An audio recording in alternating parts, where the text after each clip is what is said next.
Los chibchas es un pueblo indígena que habitó el altiplano cundiboyacense y el sur del departamento de Santander, Colombia, desde el siglo VI a.C., y cuyos descendientes directos viven actualmente en la localidad del distrito de Bogotá como Suba, Bosa y Engativá, y en municipios vecinos como Cota, Chía y Sesquile.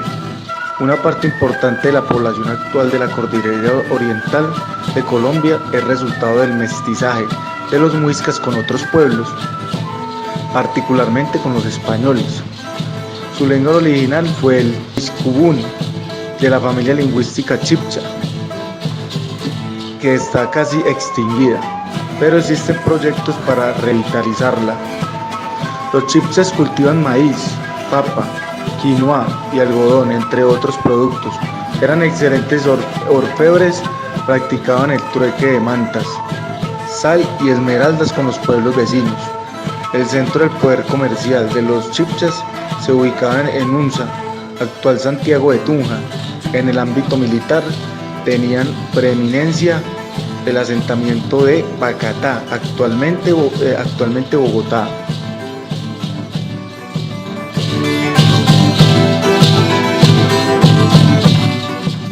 Los chibchas tienen una menor diversidad genética tanto a nivel de núcleo como del cromosoma, explicó Ramiro Barrantes, biólogo especialista en genética humana, miembro de la Academia Nacional de la Ciencia, ANC, y actual presidente del Consejo Nacional para la Investigaciones Científicas y Tecnológicas, CONICIT.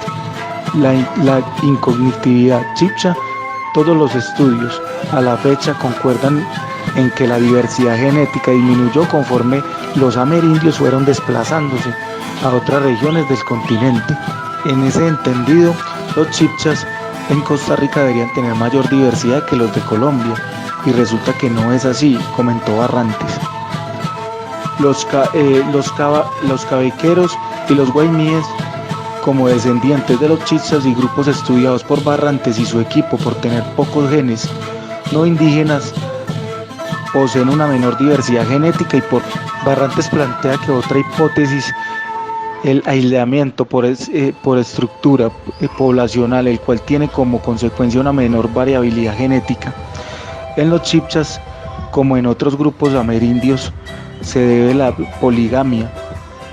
En realidad, lo determinante aquí es el tamaño de la población en el tiempo y por ende el formato de la pérdida de variabilidad. Dos son los componentes: cruces y la estructura y el tamaño de la población en el tiempo, explicó el genetista Tico. Esa idea de aislamiento genético se ve respaldada por datos lingüísticos y arqueólogos. Sin embargo, aún falta información para realmente saber la razón. Se necesitan otros marcadores genéticos y estudiar el ADN antiguo, el cual proviene de huesos de hace 3.000 y 2.000 años. Sin embargo, aún falta información para realmente saber la razón. Se necesitan otros marcadores genéticos y estudiar el ADN antiguo, el cual proviene de huesos desde hace 3.000 y 2.000 años. Todas estas incógnitas se van a resolver cuando el ADN antiguo sea analizado, dijo Barrantes, quien asimismo sugirió que uno de los retos para hacerlo es el financiamiento. Sistema social muisca. La sociedad muisca se basó en un grupo de familias emparentadas por vínculos consanguíneos. Su base de la organización social era el clan o familia extensa, caracterizado por la exogamia. Los hijos heredaban por línea materna, puesto que pertenecían a la comunidad de su madre. Aunque se permitía el matrimonio poligámico, en realidad solo lo practicaba la nobleza.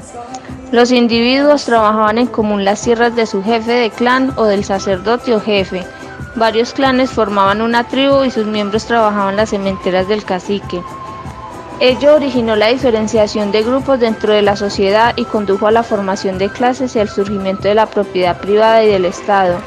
La apropiación de los excedentes de producción se efectuaba mediante el cobro de un tributo o impuesto, que debían pagarse en especie, y del trabajo obligatorio también, en los cultivos de los jefes de tribu y de los sacerdotes. Este sistema impidió que se estableciera la esclavitud en la sociedad muisca. Organización político-administrativa. El jefe de cada tribu cobraba los tributos y entregaba parte de ellos al Zipa o al Zaque, jefes de estas confederaciones conformadas por varias tribus. A la llegada de los españoles en el territorio muisca existían 5 federaciones independientes, formadas por 25 tribus. La Confederación de Bacatá o Bogotá era la más extensa. A ella pertenecían unas 20 tribus, las cuales gobernaba el Zipa. Comprendía un gran del departamento de Cundinamarca. La Confederación de Hunza o Tunja abarca algunas zonas de clima frío al norte de Cundinamarca y gran parte de Boyacá. El Zaque lo gobernaba. La Confederación de Tundama o Duitama, compuesta por pocas tribus. La Confederación de Sogamoso o Iraca, de escasa extensión territorial. Allí residía el sacerdote más importante, dedicado a la adoración del sol. La Confederación de los Indios Guanes, formada por un subgrupo de los muiscas, ocupaba las ollas de los ríos Suárez y Chicamocha. Y la Mesa de Lérida en Santander. Familia lingüística chibcha, tribus indígenas. Entre esta familia sobresalieron las tribus de los muiscas y de los taironas por su organización económica, social, política y religiosa. Arahuacos, taironas, muiscas, tunebos, andaquíes, pastos, quillacingas, guambianos y paeses. Sistema social y económico. Organización social. Las familias se agrupaban en clanes. Había diferencias sociales provenientes de los oficios y dignidades. Admitían la poligamia. Regía la prohibición de contraer matrimonio dentro del clan. Era una sociedad agrícola que tenía un complejo sistema de regadios. Otras actividades económicas fundamentales eran la orfebrería y la alfarería. Dominaron todas las técnicas de tejido y decoración. Ya para el 3000 a.C. habían desarrollado los textiles de algodón y producían tejidos de extraordinaria perfección. Practicaban la compra y venta y aún más el trueque. Cambiaban productos de primera necesidad como el maíz, la sal, miel, frutas, granos y mantas e incluso artículos de lujo como plumas de pájaro, cobre, algodón, coca y caracoles marinos importados desde el territorio tairona. Bacatá, Chocontá, Pacho y Hunza tenían los más grandes mercados de todo el territorio. La moneda general eran unos tejuelos redondos de oro, aunque esmeralda, sal, coca y mantas de algodón también fueron usadas como equivalentes monetarios para facilitar el trueque. Minería. La Confederación Chibcha explotaba los siguientes productos minerales. Esmeraldas, aún hoy en Colombia. Es el primer producto mundial de esmeraldas y son tenidas entre las más preciadas del planeta. Estas vienen del territorio que constituía la Confederación Chibcha. Las minas de cobre, carbón, tanto vegetal como mineral. Hoy todavía se siguen explotando minas de carbón, por ejemplo, en Zipaquirá, y en este producto Colombia es una de las principales reservas mundiales. La sal. Las minas de sal de Nemocón, Zipaquirá y Tausa. Oro. El oro era importado y llegó a ser tan abundante que fue material principal para la artesanía muisca, orfebrería, con fines religiosos. Este material dentro del territorio de la Confederación más la tradición de Guapita crearon el mito de El Dorado. Sistema social y político administrativo. El jefe de cada tribu cobraba los tributos y entregaba parte de ellos al Zipa o al Zaque. Jefes de estas confederaciones conformadas por varias tribus. A la llegada de los españoles en el territorio muisca existían 5 confederaciones independientes, formadas por 25 tribus. La Confederación Bacatá o Bogotá era la más extensa. A ella pertenecían unas 20 tribus, las cuales gobernaba el Zipa. Comprendía gran parte del departamento de Cundinamarca. La Confederación de Hunza o Tunja abarcaba algunas de las de clima frío o norte de Cundinamarca y gran parte de Boyacá. El Zaque la gobernaba. La Confederación de Tundama o Duitama, compuesta por varias tribus, por pocas tribus, la Confederación de Sogamoso o Iraca, de escasa extensión territorial. Allí residía el sacerdote más importante, dedicado a la adoración del sol. La Confederación de los Indios Guanes, formada por un subgrupo de los muiscas, ocupaba las ollas de los ríos Suárez y Chicamocha y la mesa de Lérida en Santander.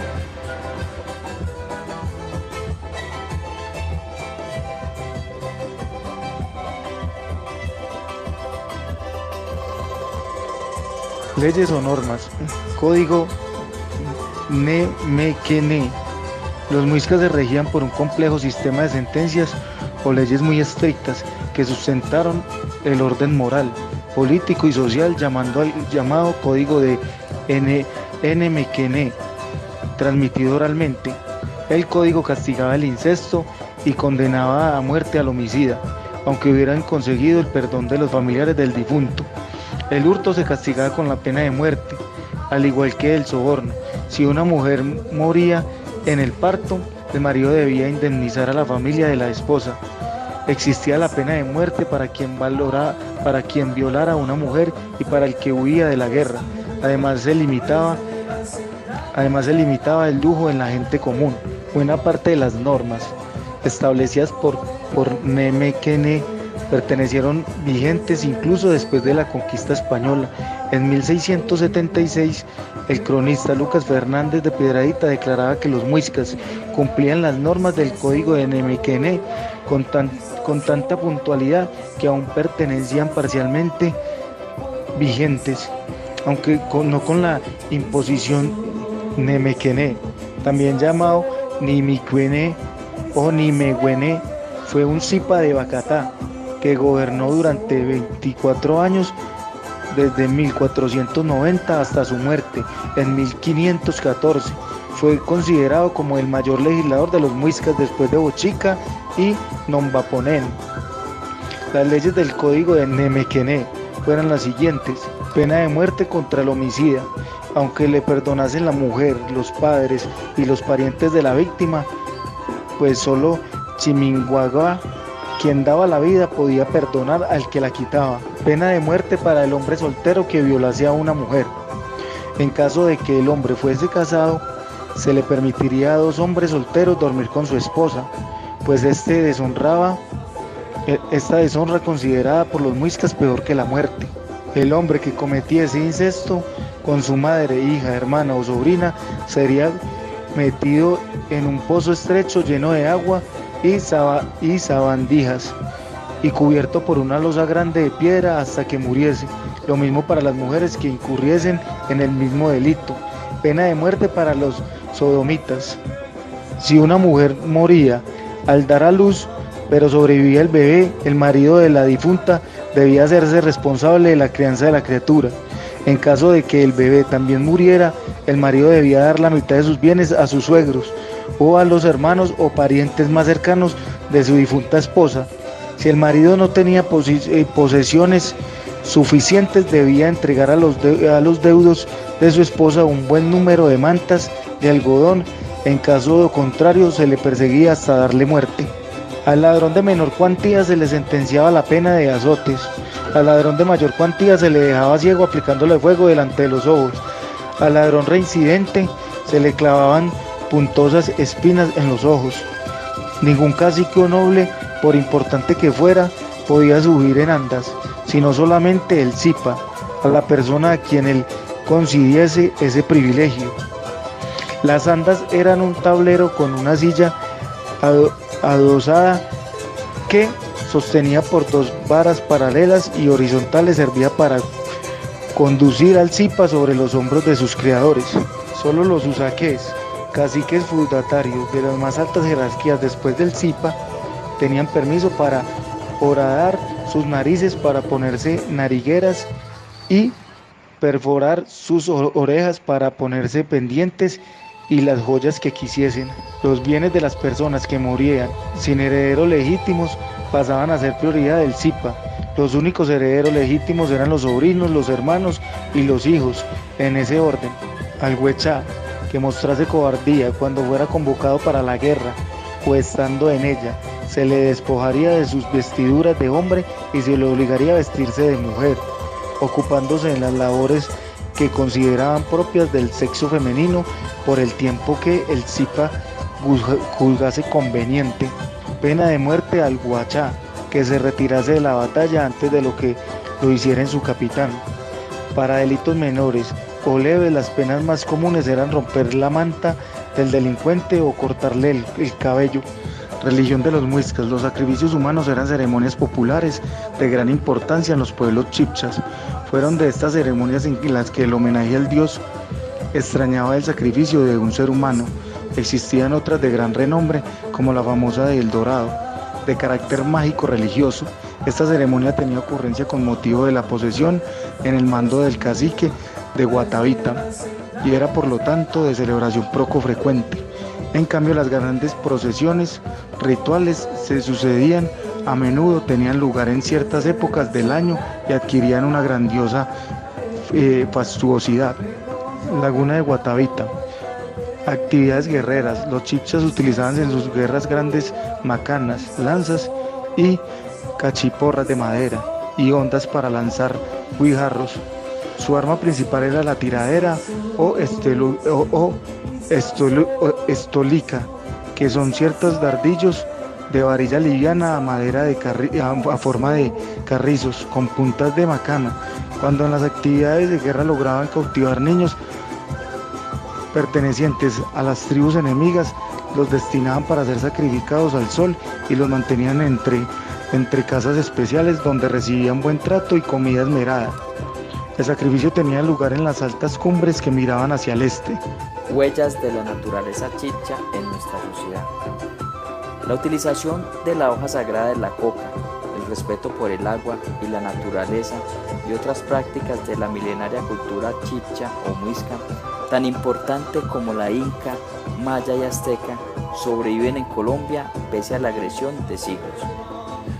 Muchas tradiciones y costumbres chibchas fueron satanizadas por los españoles y por otros pueblos, y por eso se buscó olvidarlas, explica el escritor Antonio Cruz Cárdenas. Sin embargo, la cultura chibcha no ha dejado de existir. Empezamos a demostrar que los ignorantes no fuimos nosotros, dice el físico y biólogo indígena Alfonso Fonseca, gobernador del Cabildo Chibcha del municipio de Cota, situado a una distancia de media hora por carretera al norte de Bogotá.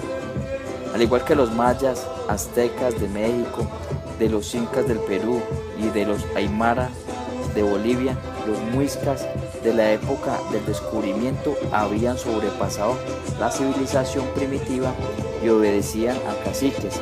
Se afirma en Culturas indígenas colombianas de Rafael Martín y José Puente. La cultura muisca era la más avanzada de las civilizaciones precolombinas, según el indigenista Miguel Triana en su libro La civilización chibcha de 1921. Hoy subsisten en los departamentos centrales de Cundinamarca, cuya capital es Bogotá y Boyacá, donde floreció con fuerza por lo menos desde el siglo VII a.C. Actualmente, pocos colombianos hablan muisca, pues el uso de dialectos nativos fue prohibido en 1770 por una cédula real en favor del español por razones sociales, religiosas, económicas y políticas. En Jiscamots, que significa medicina de la mano, se enseña muisca a los 150 niños de apellidos como Tibaquichá, Bocarejo, Balcero o Fiquitiva, descendientes directos de los muiscas. Los niños cursan una primaria tradicional, pero tienen énfasis en la lengua y tradiciones de sus antepasados, comenta María Yolanda Esquivel, directora de la escuela. Con Chisue, que significa buenos días, y Anacie, hasta luego, saludan a coro los estudiantes. En Cundinamarca y Boyacá aún se practican tradiciones muiscas. El abuelo Fernando, por ejemplo, encabeza el milenario ritual de limpieza espiritual que se realiza de noche porque permite un mejor manejo de las energías, pues el silencio con sus fríos murmullos habla en diálogos permanentes con el sabedor, dice Ana Piquidimas, que asistió a uno de esos rituales en el año 2005.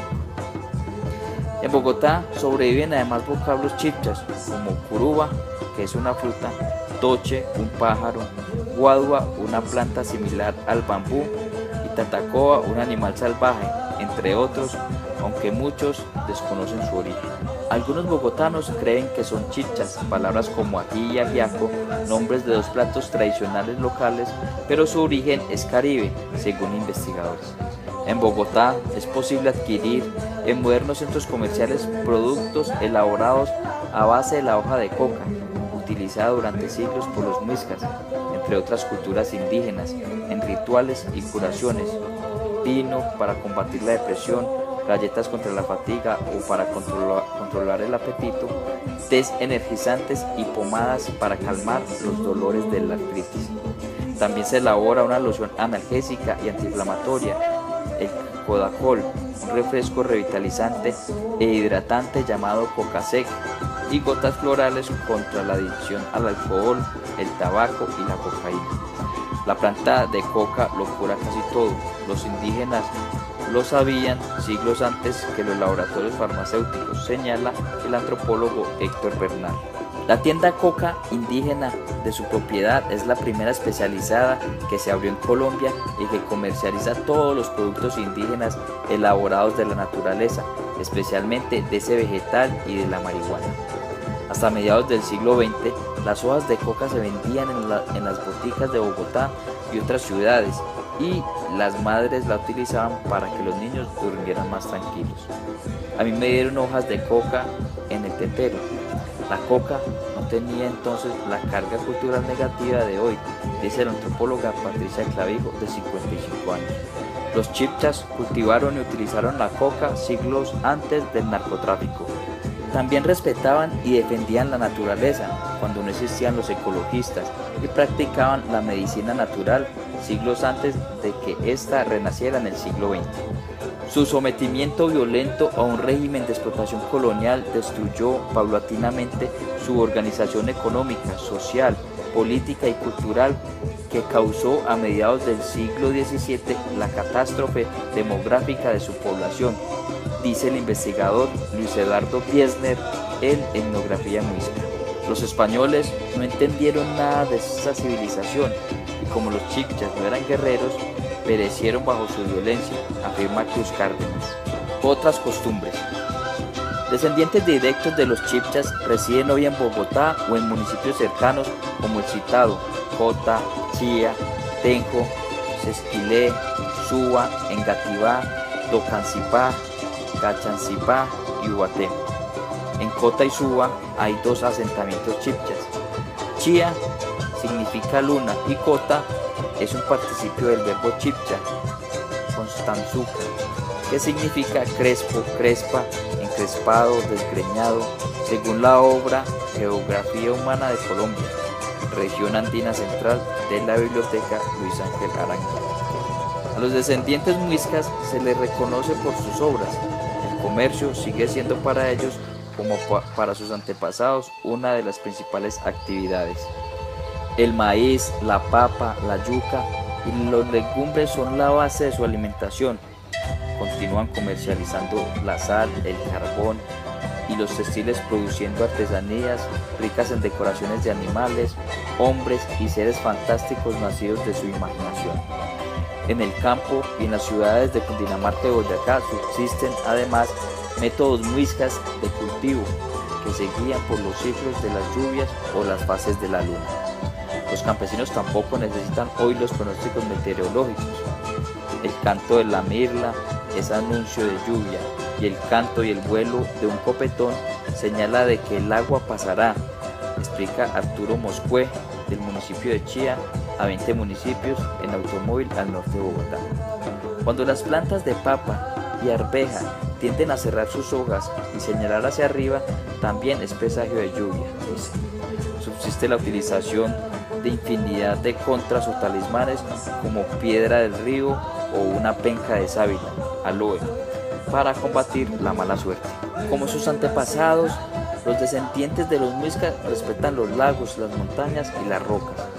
Consideran que los espíritus están vinculados a los fenómenos físicos, a los ríos, las montañas y lagunas, según mitos y leyendas populares de Boyacá.